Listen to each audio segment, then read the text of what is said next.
Salut tout le monde. Et oui, ça y est, c'est l'été et du coup, pour ces 2 mois de vacances, on vous a préparé un marathon Disney. Voilà, et en fait, on a sélectionné 2 films par période de Disney en fait. Donc pour ceux qui ne le savent pas, le long de l'histoire de Disney, il y a eu plusieurs périodes, il y en a eu 7 en tout. Donc il y a eu l'âge d'or, le Wartime Era qui est environ la période d'après-guerre, l'âge d'argent avec ce qu'on appelle les classiques généralement, l'âge de bronze ou le Dark Age où il y a eu un peu tous les fails de Disney. Puis on a la renaissance que les enfants des années 90 connaissent bien. Ouais, ça c'est notre période à nous. Puis il y a eu la transition, c'était un peu un mélange 2D, 3D, un peu chelou où Disney se cherchait un petit peu. Et enfin à présent on est dans la période du renouveau. On a choisi un film chacune par période pour suivre notre propre schéma de ce qu'on pensait qui représentait le mieux chaque période. Et donc du coup c'est pas un truc que vous devez absolument suivre. Voilà, c'est juste un truc où si par exemple vous voulez vous faire à peu près un film par période Disney, voire 2 films par période Disney, vous savez à peu près lesquels choisir. Mais il faut savoir qu'il y a actuellement 56 films Disney purs on va dire, donc pas Pixar, pas croisé avec un autre studio. Donc en fait vous pouvez parfaitement vous faire un marathon de tous les films Disney, tous les classiques Disney pendant les grandes vacances, vu qu'il y a environ 60 jours. Et on a aussi sélectionné 2 bonus à la fin, genre des films qu'on n'a pas vraiment réussi à caser dans les périodes, mais qu'on trouve intéressants et qu'on vous conseille du coup de voir. Yes. Voilà. Donc on se retrouve à la fin du marathon et je vous souhaite un bon marathon Disney et surtout de très bonnes vacances. Bisous. Au revoir.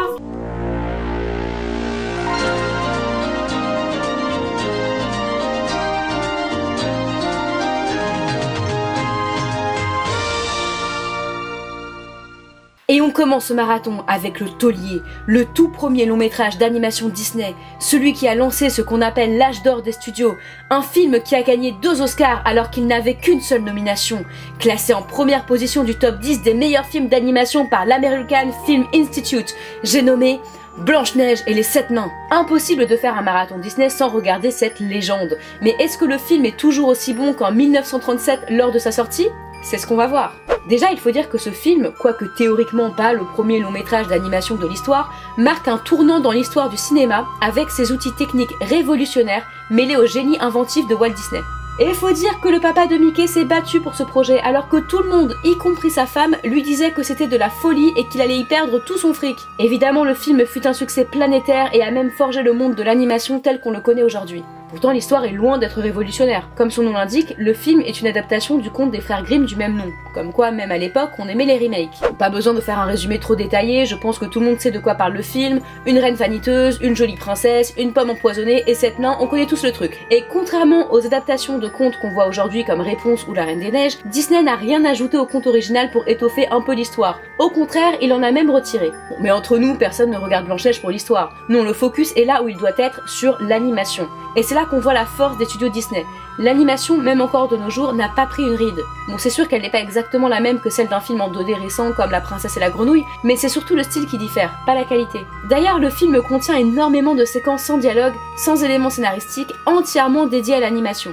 C'est quelque chose qui était très présent dans les premiers films Disney, justement pour montrer l'étendue créative qui découle de l'art de l'animation, mais qui s'est perdue avec le temps. À bien des égards, l'animation est le personnage principal du film. C'est l'animation qui donne de l'ampleur à la reine, qui en dehors de son super design, n'a rien de très marquant. Et ce sont bien les séquences d'animation qui marquent les moments importants de la narration, comme le passage dans la forêt enchantée ou la transformation de la reine. On peut néanmoins constater les limites technologiques de l'animation, avec par exemple la séquence d'ouverture entièrement faite via narration, ou bien l'absence du prince qui était apparemment l'élément le plus dur à animer pour d'obscures raisons. Il s'appelle Florian d'ailleurs pour ceux qui se le demanderaient. Je sais, vous aussi c'est le genre de question qui vous empêche de dormir la nuit.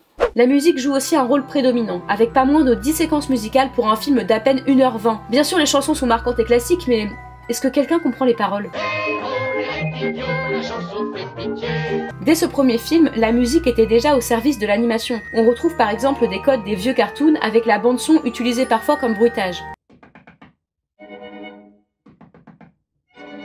Passons aux personnages. Souvent, Blanche-Neige et les 7 nains n'est pas cité comme référence niveau complexité de ses protagonistes. Mis à part les nains qui marquent les esprits grâce à leur nom et leur design, disons que la méchante reine et Blanche-Neige ne sont pas vraiment des références. Et pour la reine, ok, je veux bien, à part avoir l'air intimidante et se montrer cruelle, elle fait pas grand chose. Quoique j'adore le moment qui suit sa transformation, elle pète complètement un câble, c'est vraiment drôle. Qui a soif? Eh bien bois. Mais Blanche-Neige est loin d'être juste niaise et gentille. Bon déjà c'est clair que faire la femme de ménage de 7 nains sans broncher, ça force respect. Mais surtout, j'avais jamais remarqué qu'elle avait un gros côté sarcastique aussi. Oh, tu t'es fait mal. Et puis, je l'ai déjà dit, mais elle est quand même super badass. La fille, elle a vu la mort dans les yeux quand le chasseur a failli la tuer, et voilà comment elle en parle. Je vous en prie, gardez-moi. Sinon je sais qu'elle me tuera. Et puis Blanche-Neige a plutôt une position dominante par rapport aux nains. C'est pas comme s'il profitait d'elle, elle leur fait volontairement le ménage et la cuisine pour qu'ils continuent de la protéger. Et elle leur fait faire absolument tout ce qu'elle veut. Enchanté, messieurs. J'ai dit enchanté, messieurs. Maintenant, allez tout de suite vous laver. Ou vous n'aurez pas à manger. Bon après c'est sûr elle est pas spécialement maligne, hein. Je veux dire ok c'est impossible de reconnaître la reine, mais qui ferait confiance à cette tête sérieux? Oh, que je suis donc bête. Oui un peu meuf, un peu. Bref, sinon le film est un parfait mélange de scènes dark et de scènes joyeuses. Selon Disney, les enfants peuvent supporter la pire des horreurs du moment que c'est suivi d'un moment heureux. Pour lui, le cinéma devait aussi servir à éduquer les enfants à la dureté du monde et de ce fait n'avait pas peur de foutre les jetons à nos chères petites têtes blondes. Et puis, la séquence finale où les nains veillent le corps de Blanche-Neige est très chargée émotionnellement. Elle reste morte pendant un sacré bout de temps et du coup, même si on sait très bien qu'elle aura son baiser du prince, ça ajoute de la tension et on est vachement content quand il vient enfin la réveiller. Le film joue de toute manière beaucoup sur les émotions et même s'il n'est pas parfait, c'est certain qu'il vous laissera avec un énorme sourire aux lèvres. Blanche-Neige et les 7 nains, le feel-good movie original.